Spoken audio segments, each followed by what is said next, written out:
Hello and good morning to all of you. मैं आशा करती हूँ कि आप सब बिल्कुल ठीक होंगे और आप सभी का स्वागत है हमारे channel current affairs by Ravi पे। तो फ्रेंड्स, ये है हमारी डेली करंट अफेयर्स की क्लासेस और यहाँ पर हम हर दिन मोस्ट इम्पॉर्टेंट 15 करंट अफेयर्स के बारे में डिस्कस करते हैं with detailed explanation and revision. पुराना भी बहुत कुछ हम साथ ही साथ रिवाइज करते चलते हैं।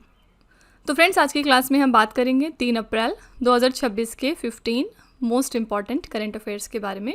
अगर आप किसी भी वनडे एग्ज़ाम की प्रिपरेशन कर रहे हैं तो यहाँ पर आप हमारी इस सीरीज़ को फॉलो कर सकते हैं, क्योंकि हम इन्हीं वनडे एग्ज़ाम्स को यहाँ पर टारगेट करते हैं। तो अगर आप पहली बार हमारे चैनल पर आए हैं तो कम से कम 10 दिन का ट्रायल लेकर ज़रूर देखिएगा। फिर आप खुद रियलाइज़ करेंगे कि कैसे करंट अफेयर्स में जो आपकी पकड़ है वो मजबूत होती जाएगी, इसमें जो आपकी नॉलेज है वो हर दिन के साथ बेहतर होती जाएगी। ठीक है, तो विद दिस नोट चलिए हम आज की अपनी क्लास स्टार्ट कर लेते हैं। सबसे पहले हमारी क्लास की शुरुआत होती है क्विक रिवीजन के साथ, यानी हमने एक दिन पहले जो 15 करंट अफेयर्स डिटेल में पढ़े होते हैं उनको यहाँ पर हम दोबारा से वन लाइनर फॉर्मेट में रिवाइज करते हैं। तो कल का हमने पहला प्रश्न किया था, मियामी ओपन टेनिस 2026 में पुरुष एकल का खिताब जीतकर किसने सनशाइन डबल पूरा कर लिया है? तो ये हैं जानिक सिनर, जो कि इटली से हैं। महिला एकल में विजेता रही आर्याना सबलिंका, ये बेलारूस देश की प्लेयर हैं।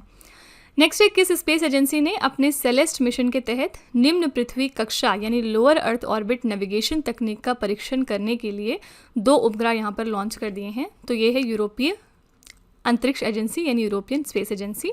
रॉकेट का नाम क्या है? इलेक्ट्रॉन। अगला है, यूनाइटेड नेशंस की नेतृत्व वाली 20 सिटीज टुवर्ड्स जीरो वेस्ट पहल में शामिल होने वाला एकमात्र भारतीय शहर कौन सा था? ये है केरला का वर्काला शहर। अगला है, विश्व ऑटिज्म जागरूकता दिवस 2026 हमने कब मनाया? तो 2 अप्रैल को हर साल हम ये दिन मनाते हैं। इस साल की हमारी थीम है ऑटिज्म और मानवता, हर जीवन का मूल्य है, यानी कि autism and humanity, every life has value. अगला है, प्रधानमंत्री नरेंद्र मोदी ने केन सेमिकॉन की आउटसोर्स्ड सेमीकंडक्टर असेंबली और टेस्ट सुविधा का उद्घाटन कहाँ पर कर दिया है? तो गुजरात के सानंद में। नेक्स्ट है, भारतीय मूल के नेता चंद्रिका प्रसाद संतोखी का 67 वर्ष की आयु में निधन हो गया। वो किस देश के पूर्व राष्ट्रपति थे? तो सूरीनाम देश के। नेक्स्ट है, किस शिपबिल्डर कंपनी ने भारतीय नौसेना को एक ही दिन में 3 स्वदेशी युद्धपोत INS दूनागिरी, जो कि हमारा स्टेल्थ फ्रिगेट है, अग्रय पनडुब्बी रोधी है और संशोधक सर्वेक्षण पोत है, ये तीनों सौंपे हैं? तो garden reach shipbuilders and engineers Kolkata ने। नेक्स्ट है, भारत का पहला राष्ट्रीय गहरे समुद्र के जीव जंतुओं का भंडार घोषित किया गया भाव सागर केंद्र कहाँ पर स्थित है? तो केरला के कोची में ये स्थित है। नेक्स्ट है, किस राज्य की विधानसभा ने गिग श्रमिकों की सुरक्षा के लिए प्लेटफॉर्म आधारित गिग वर्कर्स पंजीकरण सामाजिक सुरक्षा और कल्याण विधेयक 2026 पारित कर दिया है? तो ये है तेलंगाना की सरकार। नेक्स्ट है, भारत ने समुद्री और उभयचर क्षमताओं को बढ़ावा देने के लिए द्वीप शक्ति त्रिसेवा अभ्यास का आयोजन कहाँ पर कर दिया है? अंडमान और निकोबार द्वीप समूह पर। नेक्स्ट है, 27 से लेकर 29 मार्च 2026 तक प्रथम विश्व बौद्ध शांति सम्मेलन 2026 का आयोजन कहाँ पर किया गया है? तो तेलंगाना के हैदराबाद में। नेक्स्ट है, यामाहा म्यूजिक इंडिया ने किसे अपना नया ब्रांड एम्बेसडर नियुक्त कर दिया है? तो ये है सिंगर AR रहमान। अगला है, नागोया प्रोटोकॉल के तहत अंतर्राष्ट्रीय स्तर पर मान्यता प्राप्त अनुपालन प्रमाण पत्र जारी करने वाला दुनिया का शीर्ष देश कौन सा बन गया है? तो ये देश है भारत। नेक्स्ट है, किस सरकारी स्वामित्व वाली कंपनी ने अरब सागर में स्थित अपने दमन अपसाइड डेवलपमेंट प्रोजेक्ट से गैस के मुद्रीकरण की शुरुआत कर दी है? तो ये है oil and natural gas corporation यानी ONGC। और आज का आखिरी प्रश्न है, केंद्र सरकार ने PM E-ड्राइव योजना के तहत इलेक्ट्रिक दोपहिया वाहनों के लिए मिलने वाली सब्सिडी की समय सीमा को कब तक के लिए बढ़ा दिया गया है? तो 31 जुलाई 2026 तक के लिए। यहाँ पर PM E-ड्राइव का फुल फॉर्म क्या है? PM electric drive revolution in innovative vehicle enhancement. ठीक है, तो यहाँ पर ये हमारे कल के 15 करंट अफेयर्स हैं। अगर आप इनको और अच्छे तरीके से समझना चाहते हैं, हर क्वेश्चन की डिटेलिंग जानना चाहते हैं, तो आप हमारा कल का लेक्चर ज़रूर रेफ़र करिएगा। वहाँ पर हमने बहुत ही डिटेल में इन क्वेश्चंस के बारे में चर्चा की थी। ठीक है, चलिए अब आज की अपनी क्लास हम स्टार्ट कर लेते हैं और देखते हैं कि आज का पहला प्रश्न हमारा कौन सा है। आज का पहला प्रश्न है, नागरिक उड्डयन महानिदेशालय के नए महानिदेशक के रूप में किसे नियुक्त कर दिया गया है? तो directorate general of civil aviation के लिए हमारे नए डायरेक्टर जनरल हाल ही में बन गए हैं मिस्टर वीर विक्रम यादव। ठीक है, ए ऑप्शन यहाँ पर बिल्कुल करेक्ट हो जाएगा। केंद्र सरकार ने वीर विक्रम यादव को नागरिक उड्डयन महानिदेशालय का नया महानिदेशक नियुक्त कर दिया है और वो किसको रिप्लेस कर रहे हैं? तो वो फैज़ अहमद किदवई का स्थान ले रहे हैं। नागरिक उड्डयन महानिदेशालय की बात करेंगे तो ये भारत में नागरिक उड्डयन को विनियमित करने के लिए भारत सरकार का एक वैधानिक निकाय है। इसका मुख्यालय है नई दिल्ली में। ठीक है, तो हाल ही में DGCA के लिए हमारे नए डायरेक्टर जनरल बने हैं वीर विक्रम यादव। बहुत सारी अलग अलग बॉडीज़ हैं जहां पर हाल ही में नए डायरेक्टर जनरल अपॉइंट हुए हैं, जैसे कि हाल ही में नए director general national investigation agency के लिए बने हैं मिस्टर राकेश अग्रवाल। ठीक है, जो भी 2026 के ऐसे रिसेंट अपॉइंटमेंट के क्वेश्चंस होंगे वो आपको ध्यान में रखने चाहिए, ऐसे क्वेश्चंस एग्जाम में पूछे जाते हैं। नए director general border security force में भी अभी रिसेंटली अपॉइंट हुए हैं और इनका नाम है मिस्टर प्रवीण कुमार। इसी तरह नए डायरेक्टर जनरल हमारे इंडो तिब्बतन बॉर्डर पुलिस में भी अपॉइंट हुए हैं हाल फिलहाल और इनका नाम क्या है, शत्रुजीत सिंह कपूर। ठीक है, तो कम से कम ये 3 जो इंपॉर्टेंट बॉडीज़ हैं इनके नए डायरेक्टर जनरल क्योंकि हाल ही में अपॉइंट हुए हैं तो इनके नाम आपको ध्यान में रखने हैं। बाकी चलिए हम 2026 की कुछ इंपॉर्टेंट राष्ट्रीय नियुक्तियां एक बार रिवाइज कर लेते हैं। भारतीय सेना के नए उप प्रमुख बन गए हैं लेफ्टिनेंट जनरल धीरज सेठ। नेक्स्ट है राष्ट्रीय पिछड़ा वर्ग आयोग, इसकी नई अध्यक्ष बनी है साध्वी निरंजन ज्योति। नीति आयोग के CEO का अतिरिक्त प्रभार मिल गया है निधि शिवर को। नवगठित राष्ट्रीय दंत चिकित्सा आयोग के पहले अध्यक्ष बने हैं doctor Sanjay Tiwari. Nuclear power corporation of India limited की पहली महिला चीफ सुपरिंटेंडेंट बनी हैं RM नचम्मई। केंद्रीय सतर्कता आयोग के नए सतर्कता आयुक्त बने हैं मिस्टर प्रवीण वशिष्ठ। भारत तिब्बत सीमा पुलिस के नए महानिदेशक बन चुके हैं शत्रुजीत सिंह कपूर, हमने पीछे देखा। राष्ट्रीय जांच एजेंसी, ये भी क्वेश्चन हमने पीछे किया है, इसके नए महानिदेशक बने हैं राकेश अग्रवाल। केंद्रीय सूचना आयोग के नए मुख्य सूचना आयुक्त बने हैं राजकुमार गोयल। सीमा सुरक्षा बल के नए महानिदेशक हैं मिस्टर प्रवीण कुमार। परमाणु ऊर्जा नियामक बोर्ड के नए अध्यक्ष हैं AK बाल सुब्रमण्यन। भारतीय खाद्य निगम के नए अध्यक्ष हैं रविंद्र कुमार अग्रवाल। ठीक है, तो ये 2026 की आपकी कुछ इंपॉर्टेंट राष्ट्रीय नियुक्तियां हैं, इनको रिवाइज कर लीजिएगा, यहाँ से कोई भी क्वेश्चन एग्जाम में पूछा जा सकता है। क्वेश्चन नंबर 2 है, अप्रैल 2026 में भारत का पहला क्वांटम कंप्यूटर किस शहर में लॉन्च किया जाएगा? ये इंडिया का पहला क्वांटम कंप्यूटर है, इसको अप्रैल 2026 में लॉन्च किया जा रहा है अमरावती सिटी में। ठीक है, ए ऑप्शन यहाँ पर करेक्ट है। आंध्र प्रदेश राज्य 14 अप्रैल 2026 को अमरावती में भारत का पहला क्वांटम कंप्यूटर लॉन्च करेगा। इस पहल का मुख्य उद्देश्य क्या है? भारत में आत्मनिर्भर क्वांटम पारिस्थितिकी तंत्र का निर्माण करना। ठीक है, तो ये इंडिया का क्योंकि पहला क्वांटम कंप्यूटर है, कोई भी चीज़ अगर पहली बार होती है ना सिर्फ नेशनल लेवल पे बल्कि इंटरनेशनल लेवल पर भी, तो वो आपके एग्जाम में ज़्यादा पूछी जाती है। तो ये इंडिया का पहला क्वांटम कंप्यूटर है जो कि लॉन्च हो रहा है अमरावती सिटी में। ए ऑप्शन यहाँ पर करेक्ट है। पिछले दिनों आंध्र प्रदेश राज्य में एक स्कीम लॉन्च हुई थी और इन्होंने ये कहा था कि कोई भी कपल अगर 3rd चाइल्ड को जन्म देगा तो उसे 25,000 रुपये की फाइनेंशियल हेल्प प्रोवाइड की जाएगी। ठीक है, क्यों किया गया? क्योंकि यहाँ पर गिरती प्रजनन दर को देखते हुए। ठीक है, नेक्स्ट है 53 वर्षों के बाद अंतरिक्ष यात्रियों को चंद्रमा पर भेजने के लिए किस स्पेस एजेंसी ने आर्टेमिस 2 मिशन को यहाँ पर लॉन्च किया है? आर्टेमिस 2 मिशन किस स्पेस एजेंसी का है? तो ये USA की स्पेस एजेंसी नासा का है और इसके अंतर्गत एस्ट्रोनॉट्स को भेजा जाएगा मून पर आफ्टर 53 ईयर्स। ठीक है, तो अमेरिकी अंतरिक्ष एजेंसी नासा ने 1 अप्रैल 2026 को फ्लोरिडा के कैनेडी स्पेस सेंटर से आर्टेमिस 2 मिशन को सफलतापूर्वक लॉन्च कर लिया है। ये 1972 में अपोलो 17 के बाद चंद्रमा पर जाने वाला पहला मानवयुक्त मिशन होने वाला है। आर्टेमिस 2 मिशन में स्पेस लॉन्च सिस्टम रॉकेट का इस्तेमाल किया गया और इसके क्रू कैप्सूल को ओरियन नाम दिया गया। ठीक है, इसमें 4 एस्ट्रोनॉट हैं, उनमें से 3 पुरुष और 1 महिला है। इस मिशन का उद्देश्य है भविष्य में मानवयुक्त चंद्र लैंडिंग के लिए प्रणाली का परीक्षण करना। ठीक है, तो आंसर यहाँ पर हो जाएगा डी ऑप्शन नासा का है आर्टेमिस 2 मिशन, क्योंकि हाल ही में ये मिशन लॉन्च किया गया है, तो इसका फैक्ट याद रखिएगा। इसके अलावा जो यहाँ पर हमने बात करी कि इसमें 4 एस्ट्रोनॉट हैं जिनमें से 3 मेल हैं और 1 फीमेल है। इन फीमेल का नाम ज़रूर ध्यान में रखिएगा। इनका नाम क्या है? इनका नाम है क्रिस्टीना कोच। ठीक है, न्यूज़ में क्यों बनी हुई थी? क्योंकि ये फर्स्ट वुमेन है जो कि मून जा रही हैं ट्रैवल करने। ठीक है, अगला है भारत की सबसे बड़ी एयरलाइन इंडिगो के नए CEO के रूप में किसे नियुक्त कर दिया गया है? तो ये इंडिया की लार्जेस्ट एयरलाइन है इंडिगो और इसके नए CEO बनाए गए हैं विलियम वॉल्श। बी ऑप्शन यहाँ पर करेक्ट हो जाएगा। भारत की सबसे बड़ी एयरलाइन इंडिगो ने विमानन क्षेत्र के दिग्गज विलियम वॉल्श को अपना नया CEO नियुक्त कर लिया है। वो 3 अगस्त 2026 तक इंडिगो में अपनी नई भूमिका को संभालेंगे। ठीक है, इंडिगो की बात करेंगे तो स्थापना इसकी हुई थी 2005 में और इसका मुख्यालय है हरियाणा के गुरुग्राम शहर में। तो याद रखिएगा, इंडिगो के लिए नए CEO बन गए हैं मिस्टर विलियम वॉल्श।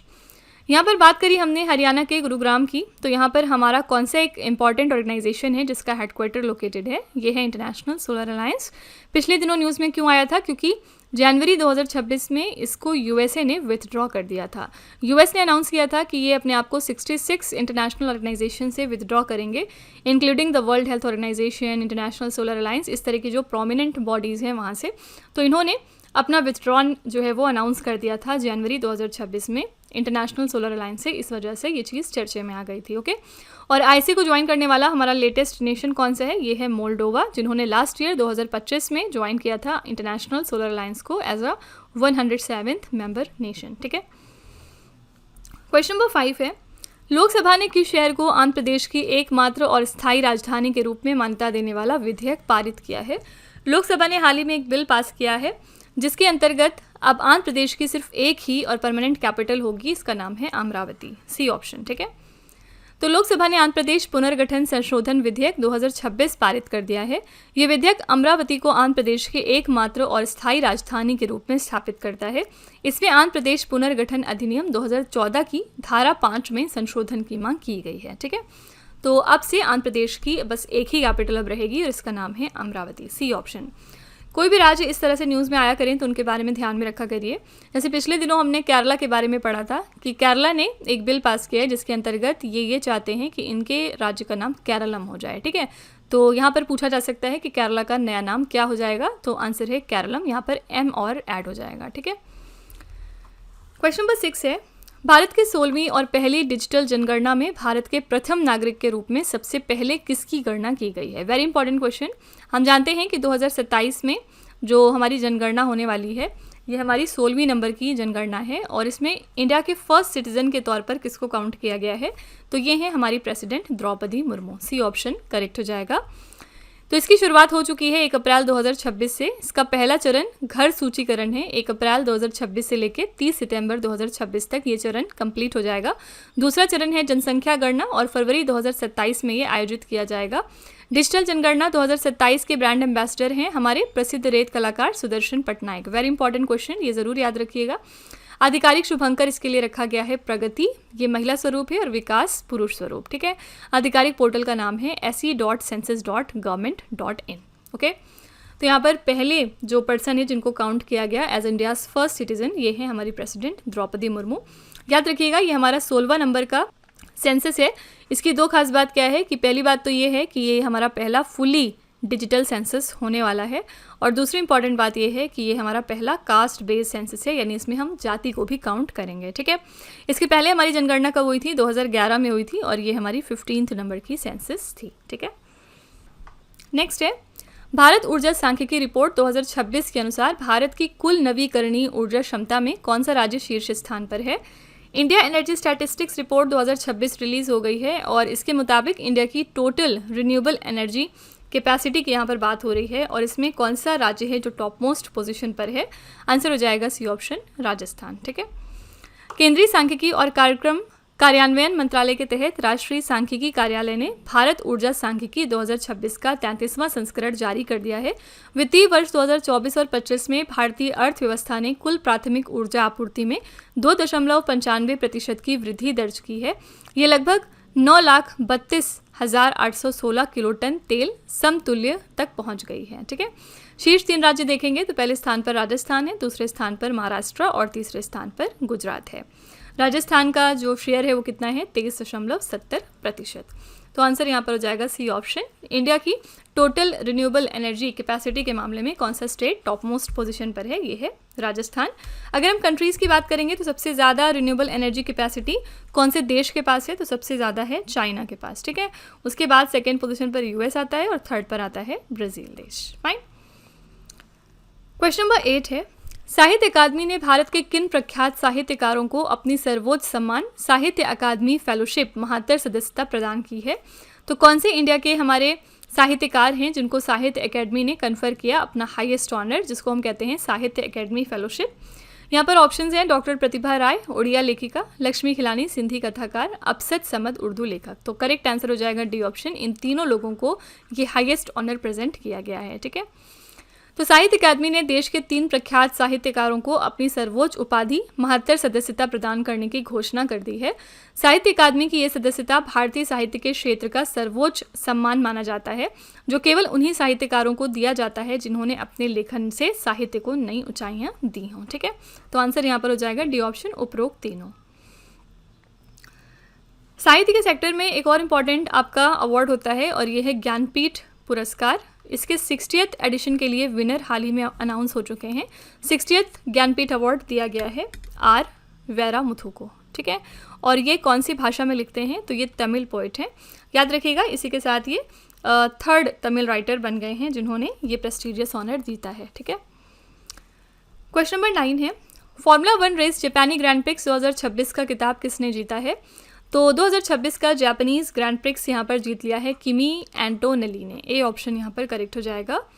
मर्सिडीज़ के 19 साल के इतालवी ड्राइवर किमी एंटोनेली ने जापानी ग्रैंड प्रिक्स 2026 जीतकर इतिहास के सबसे युवा रेस विजेता बनने का नया गौरव प्राप्त किया है। इस जीत के साथ किमी एंटोनेली 19 साल और 216 दिन की उम्र में F1 विश्व चैंपियनशिप में शीर्ष स्थान हासिल करने वाले सबसे कम उम्र के ड्राइवर बन चुके हैं। ठीक है, तो आंसर यहाँ पर हो जाएगा ए ऑप्शन, किमी एंटोनेली। अगर आपसे इनका देश पूछा जाए कि ये कहाँ से बिलोंग करते हैं, तो ये इटली देश को बिलोंग करते हैं। ऑस्कर पियास्ट्री जो हैं ये ऑस्ट्रेलिया देश को बिलोंग करते हैं। जॉर्ज रसल और ओलिवर बियरमैन ये दोनों लोग ब्रिटिश प्लेयर्स हैं। ठीक है, क्वेश्चन नंबर 10 है, भारत के उपराष्ट्रपति सीपी राधाकृष्णन ने किसके द्वारा लिखित पुस्तक tides of time Bharat's history through murals in parliament का विमोचन किया है। तो सीपी राधाकृष्णन ने इस बुक का हाल ही में विमोचन किया और आपको बताना है कि इस बुक को किसने लिखा है। तो इस बुक को लिखा है सुधा मूर्ति ने। बी ऑप्शन यहाँ पर बिल्कुल करेक्ट हो जाएगा।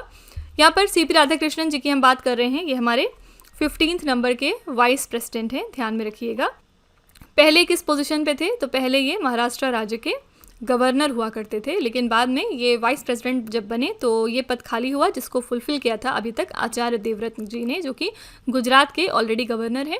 लेकिन फाइनली अभी जब 9 राज्यों में गवर्नर और लेफ्टिनेंट गवर्नर्स का डिक्लेरेशन हुआ था, तो उसमें अनाउंस हुआ है कि महाराष्ट्र राज्य के अब नए गवर्नर कौन हैं।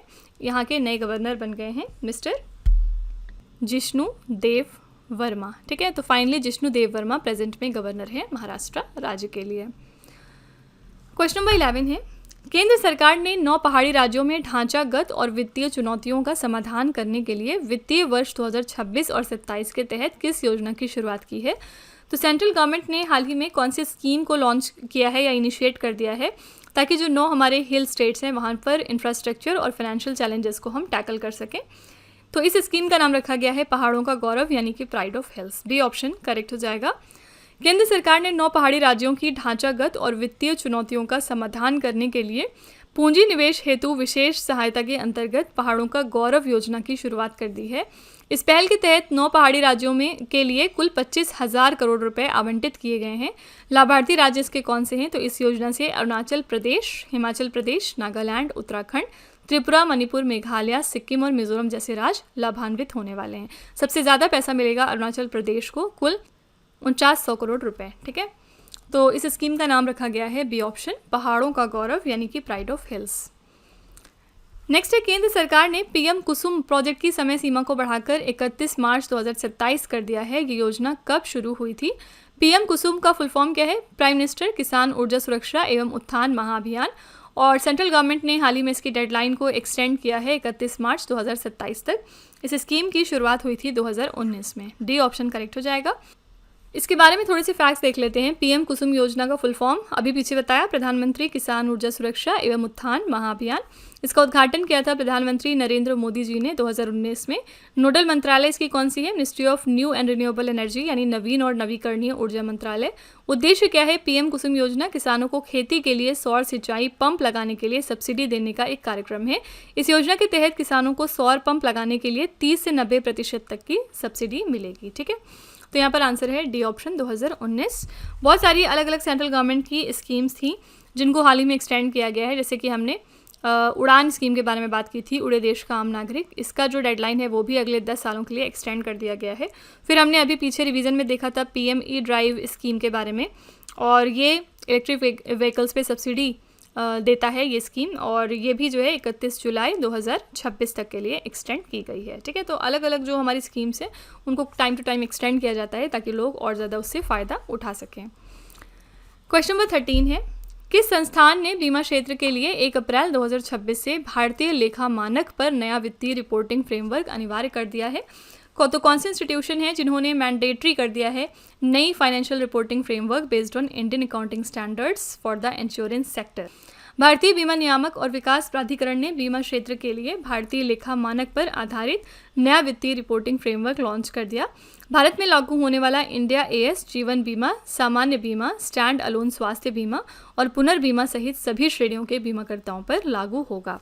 इसका मुख्य उद्देश्य क्या है? वित्तीय रिपोर्टिंग में पारदर्शिता, स्थिरता और वैश्विक तुलनीयता को बढ़ाना। ठीक है, तो आंसर यहाँ पर हो जाएगा A option, SEBI. SEBI organisation कब फॉर्म हुई थी? 1988 यानी 1988 में। इसका हेडक्वार्टर कहाँ पर है? मुंबई में। और प्रेजेंट में इसके चेयरमैन कौन है? इसके चेयरमैन कौन है? मिस्टर तुहिन कांता पांडे। जितनी भी इंपॉर्टेंट ऑर्गेनाइजेशंस होती हैं उनके हेड्स का नाम याद रखा करिए।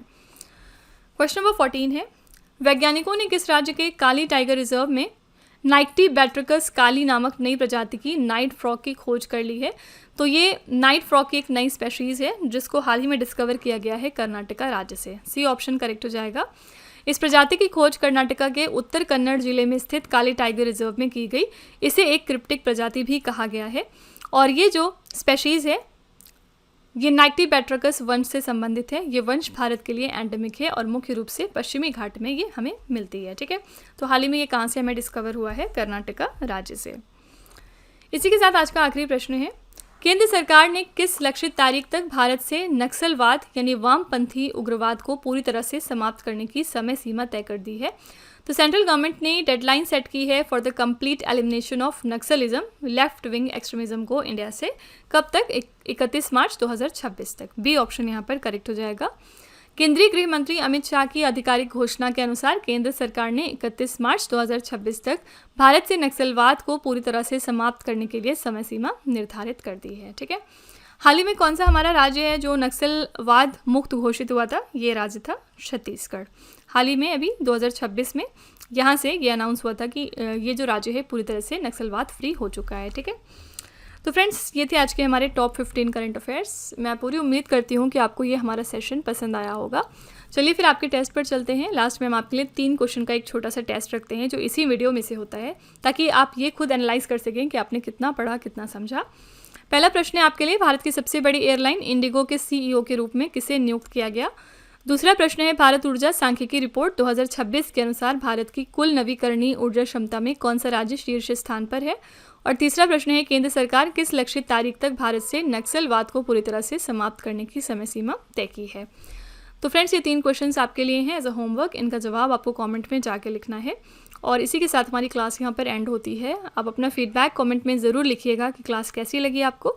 इन केस अगर आपको लग रहा है कि ये क्वेश्चंस आपको कहीं ना कहीं हेल्प कर रहे हैं आपके मॉक टेस्ट में या फिर एग्जामिनेशंस में, तो प्लीज़ एक छोटा सा रिव्यू हमारे कमेंट में ज़रूर डाल दीजिएगा, जिससे कि जो हमारे दूसरे व्यूअर्स हैं वो हमारे ऊपर ट्रस्ट कर सकें। ठीक है, तो फ्रेंड्स इसी तरह के बेस्ट क्वालिटी कंटेंट और अच्छी प्रिपरेशन के लिए आप हमारे चैनल के साथ जुड़े रहिए। मिलते हैं अगली क्लास में एक और इम्पॉर्टेंट टॉपिक के साथ। Till then stay tuned. Thank you so much for watching. Also don't forget to like, share and subscribe our channel.